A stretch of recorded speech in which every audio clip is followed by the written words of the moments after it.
आज हम current affairs decoded के माध्यम से एक बहुत ही इम्पोर्टेंट लीगल डेवलपमेंट के बारे में समझेंगे। एक ऐसा लीगल डेवलपमेंट जो कि डायरेक्टली इम्पैक्ट करता है हमारी कंट्री की लीगल स्क्रूटिनी और हमारी रिलीजियस फ्रीडम को। तो अभी बेसिकली क्या हुआ कि जो सदगुरु की ईशा फाउंडेशन है उस पे एक केस किया गया। ये जो केस था वो बेसिकली एक प्रोफेसर द्वारा किया गया था, जिसमें उन्होंने क्लेम किया था कि उनकी जो बेटियां हैं जो कि बहुत ही ज़्यादा एजुकेटेड हैं, उनको by the means of giving something to eat, उनके खाने में उनके पीने में कुछ मिला करके और उनको मैनिपुलेट करके ब्रेन वॉश करके ऐसा कर दिया है कि उनके पास जो सोचने समझने की शक्तियां हैं, उनकी जो सोचने समझने की एबिलिटीज हैं वो बहुत ज़्यादा हैम्पर हो गई हैं, जिसकी वजह से उनको पता ही नहीं है कि क्या सही है और क्या गलत। और इसी के चलते वो ये जो सदगुरु की ईशा फाउंडेशन है, जिसका योगा सेंटर कोयम्बतूर में लोकेटेड है, उसमें बस गई हैं जाके, उसमें रह रही हैं जाके और वापस आने का नाम ही नहीं ले रही हैं।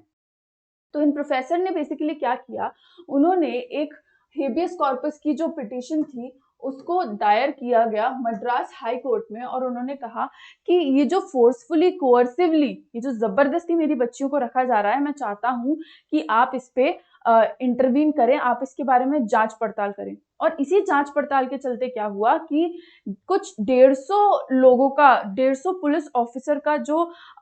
झुंड था, जो 150 पुलिस ऑफिसर्स का ग्रुप था, वो वहां जाके रेड किए, इन्वेस्टिगेट किए कि जो भी क्लेम्स ये जो प्रोफेसर ने दिए हैं, खाने पीने में मिलावट से लेके ब्रेन वॉशिंग एक्सरसाइज तक, ये सारे जो क्लेम्स थे वो इन्वेस्टिगेट हुए। और एक तरीके से जो ईशा फाउंडेशन है उसमें ये जो पूरी इन्वेस्टिगेशन थी, योगा सेंटर जो कोयम्बतूर में लोकेटेड है, वहां पर ये जो सारी प्रोसेस थी वो बेसिकली चल रही थी।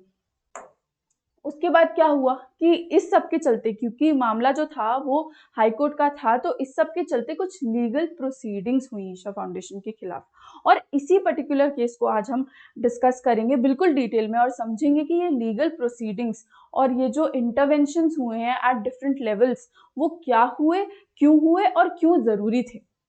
तो आप बस अंत तक मेरे साथ बने रहिए, हम बहुत ही शॉर्ट फॉर्म वीडियो में इस पर्टिकुलर जो टॉपिक है उसको कंप्लीट कर लेंगे। ठीक है, तो एक्चुअल में हुआ क्या था। एक्चुअल में अगर इस पूरी सिचुएशन को हम लीगली समझें तो हम देखेंगे सबसे पहले ये जो प्रोफेसर थे उन्होंने हेबियस कॉर्पस का जो पिटिशन था वो अपनी बच्चियों के लिए दायर किया मद्रास हाईकोर्ट में। उन्होंने क्या बोला, उन्होंने ये कहा कि कुछ सब्सटेंसेस उनकी बेटियों को दिए गए हैं जिसकी वजह से उनकी जो सोचने समझने की ताकत है वो कम हो गई है और वो समझ नहीं पा रहे हैं कि उनको क्या करना चाहिए, और वो वहीं बनी हुई हैं, घर वापस आने का नाम नहीं ले रही। और इन सब क्लेम्स के बाद भी मद्रास हाई कोर्ट ने क्या किया कि ठीक है, आप जो बोल रहे हो वो ठीक है, एंड वी थिंक कि रिलीजियस लेवल पर ऐसी कई सारी चीजें हो रही हैं, क्योंकि लेट्स फेस इट, हमारी कंट्री में टाइम एंड अगेन बहुत सारी ऐसी सिचुएशंस, बहुत सारी ऐसी सर्कमस्टांसेस क्रिएट हो चुके हैं ऑलरेडी, जहाँ पे हम नोट कर सकते हैं कि रिलीजन के नाम पे ऐसे जो काले कारनामे हैं, जो गलत चीजें हैं, जो अगर मैं बिल्कुल in particular quote end quote कहूँ तो जो क्रिमिनल एक्टिविटीज हैं वो in the ambit of religious activity काफी ज्यादा हो रही है इस पॉइंट पे। जिसके लाइट में मद्रास हाईकोर्ट ने क्या बोला कि ऐसे या कई और जो अलग अलग केसेस हैं जो बेसिकली ईशा फाउंडेशन पे हो रखे हैं, उनको रीओपन करेंगे, उनको इन्वेस्टिगेट करेंगे, उनको जांचेंगे, समझेंगे कि क्या है, और उसके बाद इस पर्टिकुलर केस में भी हम कुछ लीगल प्रोसीडिंग देंगे। तो बेसिकली मद्रास हाईकोर्ट का क्या मानना था, मद्रास हाईकोर्ट का ये मानना था कि हम इस केस के चलते ईशा फाउंडेशन पे जितने भी प्रीवियस केसेस हैं उन सबको समझेंगे, उन सबको जानेंगे और फिर इस पर्टिकुलर केस पे कुछ भी सुनवाई करेंगे, इस पर्टिकुलर केस पे कुछ भी डिसीजन लेंगे। तो यही जो था वो पूरा आइडिया था। जो हाईकोर्ट था उसने कहा कि हम ये जो इन्वेस्टिगेशन है वो प्रॉपरली करना चाहते हैं, बिल्कुल डिटेल्ड ऑर्डर में करना चाहते हैं, वन आफ्टर द अदर, पूरा जो परत बाय परत है, हम हर जो जिस भी लेवल पे जो भी कमियां हैं उसको समझना चाहते हैं और उनको एड्रेस करना चाहते हैं, एंड टुवर्ड्स द एंड सारी चीजों को जोड़ करके, कड़ी से कड़ी मिला करके, हम ये जो आपने केस किया है उसको भी एड्रेस करेंगे। तो बेसिकली ईशा फाउंडेशन पे एक होलिस्टिक इंक्वायरी बिठाने की बात हो रही थी। किसने की थी ये बात की थी मद्रास हाई कोर्ट ने। ठीक है। और उनका जो बेसिक आइडिया था वो यही था कि अगर किसी भी प्रकार के लीगल वायलेशंस एग्जिस्ट करते हैं वो इस पिटिशन के वाया बिल्कुल सरफेस हो जाए एंड जो जनरल पब्लिक है उसकी नॉलेज में आ जाए। हाउएवर, ये जो उन्होंने समझा था, ये जो उन्होंने स्टांस रखा था मद्रास हाई कोर्ट ने, उसके चलते उनका काफ़ी ज़्यादा क्रिटिसिज्म भी हुआ, क्योंकि हमारी कंट्री में रिलीजन से जुड़ी जो भी चीज़ें होती हैं वो काफ़ी ज़्यादा सेंसिटिव होती हैं। तो B it on the either side, सही या गलत, उसका क्रिटिसिज्म और उसका सेलिब्रेशन दोनों चीज़ होती है। तो इस पर्टिकुलर केस में अगर हम बात करें तो ये जो मद्रास हाई कोर्ट का स्टांस था इस पर्टिकुलर चीज़ की वजह से, कि उन्होंने कहा कि हम होलिस्टिक इन्वेस्टिगेशन करेंगे, इस पर्टिकुलर स्टेप की काफ़ी ज़्यादा निंदा हो रही थी। इसके बाद क्या हुआ, इसके बाद सुप्रीम कोर्ट ने यहाँ पे इंटरवीन किया। तो सुप्रीम कोर्ट ने अपने आप से इंटरवीन नहीं किया। एक्चुअल में क्या हुआ था, एक्चुअल में जो सीनियर एडवोकेट है मुकुल रोहतागी ईशा फाउंडेशन के, उन्होंने एक स्पेशल हियरिंग अरेंज करने के लिए रिक्वेस्ट किया था सुप्रीम कोर्ट ने कि हमें बहुत ही ज़्यादा अर्जेंटली रिक्वायर्ड है कि आप इस पूरे मैटर में इंटरवीन करें, क्योंकि जो देश है उसमें काफ़ी ज़्यादा प्रॉब्लमैटिक सिचुएशंस क्रिएट होने की संभावनाएं बन रही थी। क्योंकि अगेन हम यहाँ पे रिलीजन को एड्रेस कर रहे थे एंड जो सदगुरु हैं वो कोई छोटे मोटे आदमी नहीं है, उनके काफ़ी ज़्यादा फॉलोअर्स हैं और उन पे डायरेक्टली उंगलियां उठाना हो गया, ईशा फाउंडेशन पे उंगलियां उठाना, जिसकी वजह से कि काफ़ी ज़्यादा डिस्ट्रेसफुल माहौल हो गया था, काफ़ी ज़्यादा प्रॉब्लमैटिक माहौल हो गया था, जिससे जितने भी लोग थे जो कि ईशा फाउंडेशन से जुड़े हुए थे वो काफ़ी ज़्यादा निंदा कर रहे थे इन सारे स्टेप्स की, जिससे ओवर द टाइम क्या होता, ओवर द टाइम ऐसा होता कि ऐसी सिचुएशंस क्रिएट हो जाती जिसमें हो सकता है कि सिविल वॉर लाइक सिचुएशंस भी हो जाएं, लोग आपस में लड़ने मरने लगे, लोग आपस में रायट लाइक सिचुएशन, दंगे फसाद करने लगे। और इसी की वजह से जो ईशा फाउंडेशन के एडवोकेट थे उन्होंने ये स्पेशल हियरिंग को रिक्वेस्ट किया सुप्रीम कोर्ट से, और सुप्रीम कोर्ट ने भी ये एक्सेप्ट कर लिया। और क्या किया उसके बदले, जिसकी वजह से हम इन पर्टिकुलर ये जो न्यूज़ को डिस्कस कर रहे हैं, तो सुप्रीम कोर्ट ने ये जो मद्रास हाई कोर्ट का जजमेंट था, ये जो मद्रास हाई कोर्ट का ऑर्डर था बेसिकली, उस पर स्टे किया कि नहीं आप ऐसा मत कीजिए, और डायरेक्ट किया उनको कि जितने भी क्रिमिनल केसेस हैं सदगुरु ईशा फाउंडेशन के, अभी आप सब कुछ छोड़ दीजिए, अभी आप इस रिस्पेक्ट में, इस रिगार्ड में बिल्कुल कोई काम नहीं कीजिएगा। तो ये इन पर्टिकुलर जो थी वो डेवलपमेंट हुई जो सुप्रीम कोर्ट ने करी। और सुप्रीम कोर्ट ने ये क्यों किया, सुप्रीम कोर्ट ने ये इसीलिए किया क्योंकि उन्होंने कहा कि ये जितने भी रिलीजन रिलेटेड मैटर्स होते हैं, जितने भी मैटर कुछ ऐसे सेंसिटिव होते हैं, तो हमें मेक श्योर करना चाहिए कि हम उसके लिए बहुत ज़्यादा कॉशियस हों। और उन्होंने यही चीज़ मद्रास हाई कोर्ट के लिए भी बोली और उनको भी कही कि नेक्स्ट टाइम से अगर आप कुछ भी ऐसा इनिशिएट करते तो मेक श्योर कि कुछ ऐसा सेंसिटिव ना हो, जिसमें आपने अगर ऐसा कुछ इनिशिएट किया है तो डायरेक्टली ऐसी सिचुएशंस ना क्रिएट हो जाएं जिसमें हमें एज अ गवर्नमेंट इंटरवीन करना पड़े। क्योंकि अगर कुछ भी लॉ एंड ऑर्डर में दिक्कत आएगी कहीं पर भी, तो ऑफ कोर्स जो हमारा रिसोर्सेज हैं वो वहाँ पे लगेंगे और प्रॉब्लम्स क्रिएट हो सकती हैं, दंगे फसाद हो सकते हैं। तो अगर आपको लगता है कि कोई भी सिचुएशन ऐसी है जहाँ पे प्रॉब्लम क्रिएट हो सकती है, वहाँ पे एक भी स्टेटमेंट देने से पहले आप बचें, आप बहुत ज़्यादा कॉशियस रहें।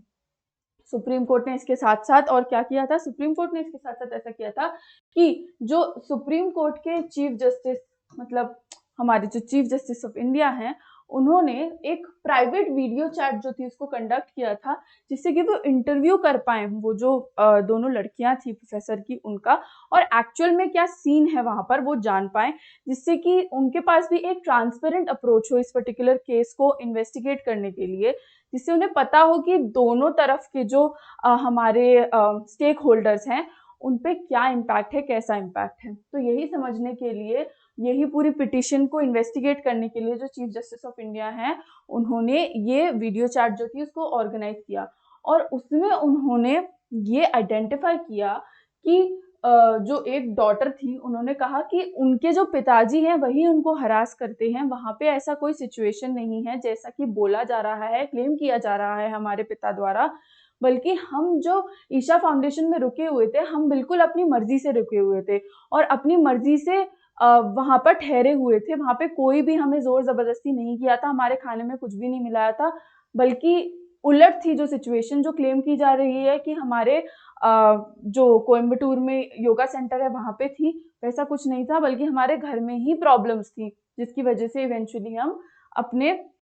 ये जो ईशा फाउंडेशन का हमारा सेंटर था वहां जाके रहने लगे थे। तो ये जो एक डेवलपमेंट थी वो सामने आई, और इस हियरिंग के बाद क्या हुआ, सुप्रीम कोर्ट ने डिसाइड किया कि जो हाई कोर्ट का ऑर्डर है और ये जो हेबियस कॉर्पस की पिटिशन है उसके जुरिस्डिक्शन में, उस पे पूरा स्टे है, कोई ज़रूरत नहीं है इस पर्टिकुलर नुआंस पे, इस पर्टिकुलर स्टांस पे कुछ भी एक्ट आउट करने की, इवन आफ्टर कि वो एक हाई कोर्ट का ऑर्डर है। तो एक तरीके से जो सुप्रीम कोर्ट है उसने सरपास कर दिया है उस ऑर्डर को, क्योंकि उसने उसकी जो फाइंडिंग्स थी, जो वाया द इन्वेस्टिगेशन जो फाइंडिंग्स हुई थी वो कुछ ऐसी हुई थी कि जो भी क्लेम्स हैं वो फॉल्स हैं, एंड इसी की वजह से होल्ड पे करना ही केस को एक बहुत ही ज़्यादा स्मार्ट चॉइस होगी। अब जो हम बात कर रहे हैं कि एक एक तरीके से जो स्पेशल ट्रीटमेंट मिला इस केस को, वो क्यों मिला, तो वो इसीलिए मिला क्योंकि डायरेक्टली ये रिलीजन को इम्पैक्ट कर रहा है। ये जो पूरी सिचुएशन है वो डायरेक्टली रिलीजन पे क्वेश्चन मार्क करती है। अब उसमें क्या हुआ कि ये जो दोनों लड़कियां थी वो अपनी मर्जी से गई थी, तो उनका यहाँ पे रिलीजियस फ्रीडम का जो राइट है वो प्रैक्टिस हो रहा है। और अगर इस पर्टिकुलर सिचुएशन में, उस पर्टिकुलर केस में कुछ भी होता जिसमें अगर कुछ भी ना पाए जाने पर भी उन लड़कियों को वापस लाया जाता या फिर जोर जबरदस्ती करके उनको किसी एक ऐसे मिडिल हाउस में रखा जाता जहां पर टिल द टाइम ये इन्वेस्टिगेशन हो रही है तब तक कोई भी और दूसरा इन्वॉल्व नहीं हो, इस पर्टिकुलर इन्वेस्टिगेशन से क्या होता है, डायरेक्टली इस पर्टिकुलर इन्वेस्टिगेशन से डायरेक्टली इम्पैक्ट और हैम्पर होती है हमारी रिलीजियस फ्रीडम, जिसकी वजह से अगेन इसके बारे में डिस्कशन करना और भी ज्यादा इंपॉर्टेंट हो जाता है। तो चीफ जस्टिस ऑफ इंडिया ने क्या बोला, चीफ जस्टिस ऑफ इंडिया ने बोला कि हमारी कंट्री में जो रिलीजियस फ्रीडम है वो बहुत ज्यादा इंपॉर्टेंट है, एंड इवन इस केस में, जबकि सदगुरु कौन है, सदगुरु एक बहुत ही ज्यादा हाईली रेवर्ड फिगर है, उनके मिलियंस ऑफ फॉलोअर्स हैं और उनके ढेर सारे इंस्टीट्यूशंस हैं जिनका बहुत ही ध्यान से ख्याल रखा जाता है कि वहाँ पे जो भी चीज़ें कंडक्ट हो रही हैं बहुत ही केयरफुली हों। और इसके बाद भी अगर चीज़ें ऐसी आ रही हैं तो प्रॉब्लम है, क्योंकि डायरेक्टली लोग किस चीज़ को क्वेश्चन करने की कोशिश कर रहे हैं, हमारी रिलीजियस फ्रीडम को, और हमें ये अलाउ नहीं करना चाहिए क्योंकि ये हमारा मौलिक अधिकार है। जो कोर्ट है उसने ये आर्ग्यू किया कि मद्रास हाई कोर्ट जो है उनको ऐसी कोई भी रिक्वेस्ट थी वो पहले से रेज नहीं करनी चाहिए थी, उन पे बिना इन्वेस्टिगेशन किए कोई भी ऑर्डर नहीं देना चाहिए था, क्योंकि अगेन इससे डायरेक्टली इम्पैक्ट होते हैं हमारे फंडामेंटल राइट्स, हमारा राइट टू रिलीजन, जिसमें हम प्रैक्टिस प्रोफेस प्रीच अपनी मर्जी का रिलीजन कर सकते हैं क्योंकि हम एक सेक्युलर कंट्री हैं। तो उन्होंने यही तंज कसते हुए बोला कि सिर्फ ओरल असर्शन यानी कि सिर्फ मौखिक बयान पर कोई भी इतना बड़ा स्टेप नहीं लेना चाहिए। ये जो सीजेआई हैं उन्होंने सुप्रीम कोर्ट के एम्बिट में बेसिकली हाई कोर्ट को जो है वो लताड़ लगाई है कि आगे से आप ध्यान रखें, क्योंकि इससे क्या होता है, इससे एक तरीके से लीगल ओवरसाइट यानी कि जो लीगल लेवल पे हमारी लापरवाही है वो दिखाई देती है, और इससे काफ़ी ज़्यादा नेगेटिव इम्पैक्ट आता है क्योंकि हम डायरेक्टली क्वेश्चन कर रहे हैं हमारी फ्रीडम ऑफ रिलीजन को। और इसीलिए ऐसे क्लेम्स जब भी होते हैं तो जो हाई कोर्ट है या फॉर दैट मैटर कोई भी गवर्निंग बॉडी है, इवन पुलिस भी है, उसको काफ़ी ज़्यादा ही केयरफुल होना चाहिए before making any remarks, before making any order as सच।